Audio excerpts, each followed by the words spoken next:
si Tanggol dahil tinulungan ito sa paglaya nito. Pero ito naman si Makaray, hahanapin niya ito si Tanggol nito. Ngayon dito naman sa presinto ay pumunta na si Elena at the same time malapit na sila nahuli nito ni Mando na nagkahawak kamay nito. Kaya ito sila pinapatawag ito ni Colonel Suarez ito. Ito si Tess ay tumawag ito kay Beng na kung saan humingi ito ng saklolo dahil nga nahuli nga yung asawa niya na amoy yung damit na pambabae. Ito papunta sa bahay at mag-usap sila nito. Habang naglalakad sila Tanggol at Bubbles nito ay nakita ito nila si Berting at saka si Ben nag-uusap ito.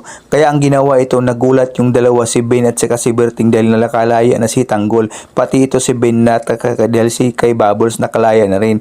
Kaya dito ang ginawa ito ni Ben ay sinabi na pupunta na lang tayo dun sa hideout para makausap dahil sa tulong. Abangan natin bukas mga master kasi nga nakalaya na nga si Tanggol at nakausap nila si Supremo at mga grupo. Tutulungan kaila ni Supremo si Tanggol. Abangan!